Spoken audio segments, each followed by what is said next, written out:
Alright, I fixed my issue where the LEDs were like right down in here. So now I've put the cable above it. Looks a bit uneven, but it won't be that bad. You won't really notice it because these LEDs are so awesome. Still thinking of getting that clear case so I get a bit of vision. And these lights here are kind of pointless if I don't get something that's clear and I can see that light, because if you look in here you can see those LEDs. Sorry, it's broad daylight, but through here, through the heat sink, you can actually see like storms of wind like blowing. It looks really cool, and it looks kind of pointless if you have one like this. I reckon you could like just cut this out here so you can see through it. But I try to avoid anything when it comes to original parts. Like if it means cutting it, I try to avoid that. But the only thing I have cut is this here. See, I'm not completed yet, but this tape here is my mark, so that's where the cut's going out. The certain thing is, didn't cut it very accurately from where I wanted my line.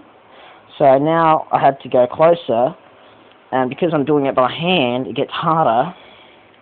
And as soon as you've taken a window out, this thing becomes very, very weak. So it's really easy to twist and turn. And you drop this, or someone steps on it really easily. This thing can crack real easily. So what I will do is get some sort of blade or something to cut that. Just go finish it off.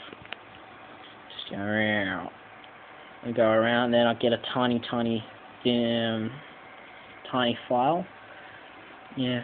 And then here, this little circle part here, where I put the acrylic, which is sitting there on top of my laptop, I reckon I'll cut a big hole around that so I can avoid it. Because if I try to file that down really flat, it'll be there like a day.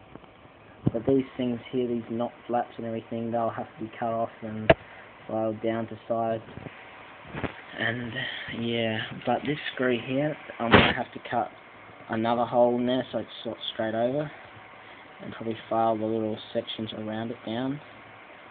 And that screw there will be going, which is a pity really, because I have a busted screw here. It still tightens, but if you turn it, you have to like turn it and stop at the right point, because I've over tightened it and it's gone and crushed it. So if anything, I wished that this busted one was here, and obviously that one was here, but that's life. It still screws on, it'll still sit fine. Anyway, and then the thing's still flashing its lights off. Really cool. If you were thinking of customizing your Xbox, I would recommend you try to avoid soldering. And if you're good at it and you have no qualms when soldering, go ahead, but I reckon this is better because it doesn't stay at one colour, and one colour becomes boring, I reckon. So with this here, it changes. You can leave it at one colour, you can have it any colour you want.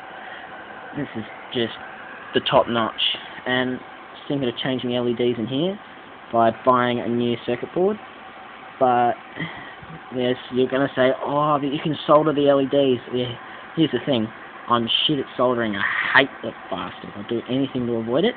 If it means buying a new PVC board for $20 and it has error lights, says right, error lights, still means I'll pay that money. I reckon that'd be worth it, and then I can chuck this on eBay for like $10 or something, and then someone will buy that. Alright, thanks guys.